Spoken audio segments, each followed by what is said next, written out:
இந்திய கிரிக்கெட் வாரியத்தின் செயலாளராக இருக்கும் ஜெய்ஷா விரைவில் சர்வதேச கிரிக்கெட் கவுன்சில் தலைவராக போவதாக தகவல் வெளியாகியிருக்கு.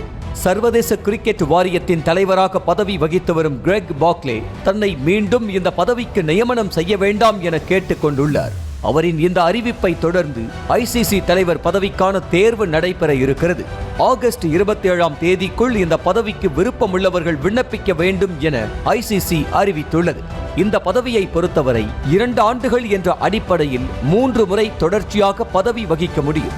அதன் அடிப்படையில் ICCயின் புதிய தலைவரை தேர்ந்தெடுக்கும் பணியில் ICC வாரியம் தீவிரம் காட்டி வருவதாக சொல்லப்படுகிறது. ஜெய்ஷா தற்போது இந்திய கிரிக்கெட் வாரியத்தின் செயலாளராக மட்டுமில்லாமல் ஆசிய கிரிக்கெட் கவுன்சிலின் தலைவராகவும் ICCயின் நிதி மற்றும் வணிக விவகாரங்கள் துணைக்குழுவின் தலைவராகவும் பதவி வகித்து வருகிறார். மேலும் ஜெய்ஷாவிற்கு ICCயில் மிகுந்த அனுபவம் மற்றும் செயல்திறன் ஆகியவை உள்ளது. எனவே அவரையே தலைவராக தேர்ந்தெடுக்கலாம் என இங்கிலாந்து, ஆஸ்திரேலிய நாட்டு கிரிக்கெட் வாரியங்கள் தங்களுடைய கருத்தையும் ஆதரவையும் ஜெய்ஷாவிற்கு சாதகமாக தெரிவித்து வருகிறார்கள்.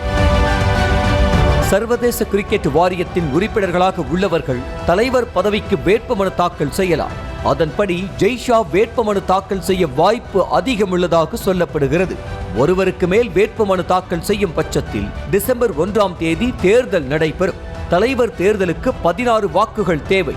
ஆனால் ICCயின் செல்வாக்குமிக்க முகமாக உள்ள ஜெய்ஷா போட்டியிட்டால் ICC நிர்வாகத்தில் உள்ள 16 வாக்குகளும் ஜெய்ஷாவிற்கே கிடைக்கும் சூழல் நிலவுவதாகவும் ஒரு தரப்பு கருத்து தெரிவிக்கிறது.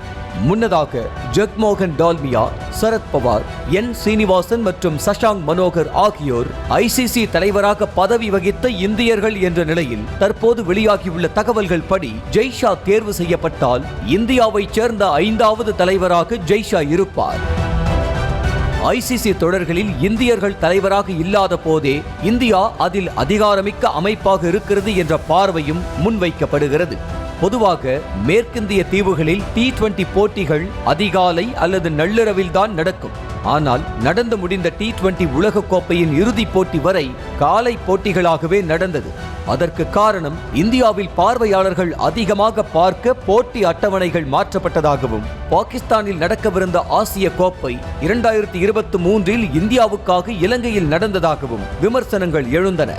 இதையெல்லாம் தாண்டி 2025இல் பாகிஸ்தானில் நடக்கவிருக்கும் சாம்பியன்ஸ் கோப்பை கிரிக்கெட்டில் போட்டி நடக்கும் இடத்தை மாற்ற வேண்டும் என்று இந்தியா கூறி வரும் நிலையில் ஜெய்ஷா தலைவரானால் போட்டி நடக்கும் நாடு மாற்றப்படலாம் என்று கூறப்படுகிறது.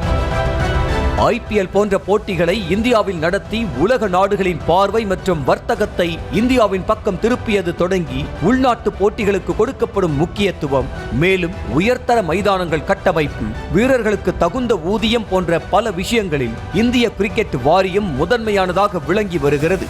கிரிக்கெட்டை சீரியஸ் பிசினஸாக பார்த்து வரும் இந்தியா ICCயை விட வலிமையானதாக இருக்கும் போது ICCயை இந்தியா வழி நடத்துவது ஒன்றும் ஆச்சரியமில்லை. செய்திகளை உடனுக்குடனும் துல்லியமாகவும் தெரிந்து கொள்ள சப்ஸ்கிரைப் பண்ணுங்க.